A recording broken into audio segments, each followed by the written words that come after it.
नमस्कार बच्चों। आज आपका स्वागत है द सूरज इंस्टीट्यूट में। मैं सूरज सर आपको सिखाएंगे इस सर्किट के बारे में। इस सर्किट को हम कैसे सॉल्व करें।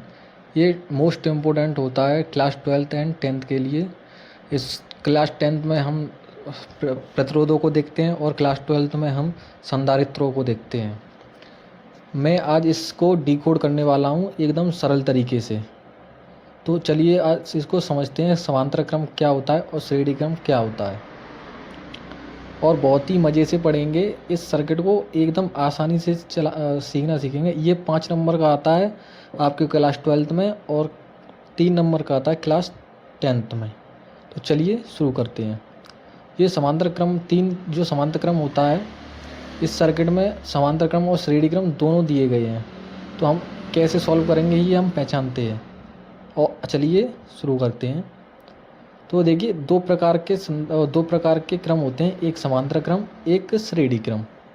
ठीक है ना। दो क्रम दिए गए हैं, एक समांतर क्रम एक श्रेणी क्रम। इन दोनों को हम कैसे जोड़ेंगे और कैसे इनकी पहचान करेंगे। पहचान करना मेन कारण है हमारा इस सर्किट को कि समांतर क्रम की पहचान करना और श्रेणी क्रम की पहचान करना। तो हम कैसे करके इनको पहचानेंगे कि ये किस क्रम में लगे हुए हैं, तभी हम इस सर्किट को सॉल्व कर पाएंगे। ठीक है ना। तो समांतर क्रम में क्या होता है कि जो संधारित्र होते हैं या प्रतिरोध होते हैं वो एक ही फ्लो में जुड़े होते हैं। मतलब एक का सिरा पहले सिरे से, मतलब दूसरे का सिरा भी पहले सिरे से जुड़ा होता है। ठीक है ना। और समांतर क्रम में क्या होता है कि इसमें जो करंट होता है वो एक ही तरीके से बहता है, मतलब समान करंट बहता है।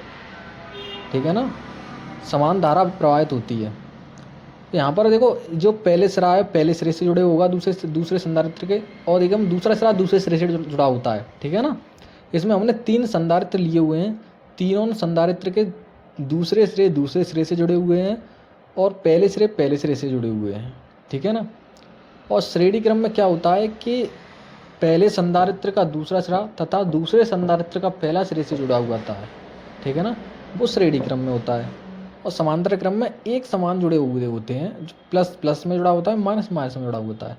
दूसरा सिरा दूसरे सिरे से जुड़ा हुआ होगा और पहला सिरा पहले सिरे से जुड़ा हुआ होगा, चाहे कितने भी संधारित्र जुड़े हुए हों। ठीक है ना। एक ही फ्लो में। और इसमें जो करंट जो होता है वो समान रहता है। समांतर क्रम में जो करंट रहता है वो एक समान रहता है। ठीक है ना। और श्रेणी क्रम में जो है हम करंट को कम बढ़ कर सकते हैं। मतलब हमें करंट अगर किसी से लेना हो तो हम बढ़ा भी सकते हैं श्रेणी क्रम में जोड़ के, और हमें कम करना हो तो किसी चीज़ को श्रेणी क्रम में जोड़कर उसको करंट को कम भी कर सकते हैं। जैसे कि बल्ब को हमें श्रेणी क्रम में जोड़ते हैं तो पावर ज़्यादा कंज्यूम होगी। ठीक है ना। तो ऐसे ही जुड़े रहें। अब श्रेणी क्रम में क्या होता है, क्या इसका पहला सिरा तथा दूसरा सिरा पहले सिरे से जुड़ा हुआ होता है। मतलब पहले संधारित्र का दूसरा सिरा तथा दूसरे संधारित्र का पहले सिरे से जुड़ा हुआ होना श्रेणी क्रम कहलाता है। ठीक है ना। हाँ, अगर समझ ना आए तो वीडियो में कमेंट जरूर कर दें। ठीक है ना। इसमें आवाज़ का थोड़ा इशू चल रहा है, इसलिए अगर चाहे प्रतिरोध ले लीजिए चाहे आप संधारित्र ले लीजिए, हर संधारित्र के और प्रतिरोध के 2 सिरे होते हैं, एक पहला सिरा एक दूसरा सिरा। अगर पहले संधारित्र का दूसरा सिरा और दूसरे संधारित्र के पहले सिरे से जुड़ा हुआ है तो वह श्रेणी क्रम में जुड़ा हुआ है। समांतर क्रम में पहले सिरा को पहले सिरे से जोड़ा जाता है तथा दूसरे सिरे को दूसरे सिरे से जोड़ा जाता है। ठीक है ना।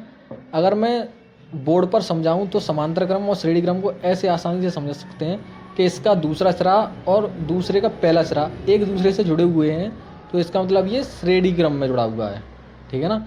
और समांतर क्रम में पहला सिरा पहले सिरे से, दूसरा सिरा दूसरे सिरे से जुड़ा हुआ होता है। ठीक है ना।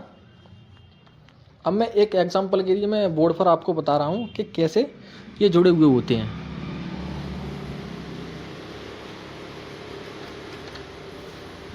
हाँ, ये समांतर क्रम में और इस श्रेणी क्रम में। और श्रेणी क्रम और समांतर क्रम का जो सूत्र होता है वो होता है, अगर संधारित्र लेंगे तो C बराबर C1 + C2 + C3। ठीक है ना। जितने भी आपके संधारित्र जुड़े हुए हों उस तरीके से आप जोड़ सकते हैं। और श्रेणी, ये समांतर क्रम का सूत्र था। और श्रेणी क्रम का होता है 1/c बराबर 1/c1 plus 1/c2 plus 1/c3। ये श्रेणी क्रम का होता है। अगर यहाँ पर हम प्रतिरोध की बात करें तो हम C की जगह पर R लगाएंगे, ठीक है ना। हाँ,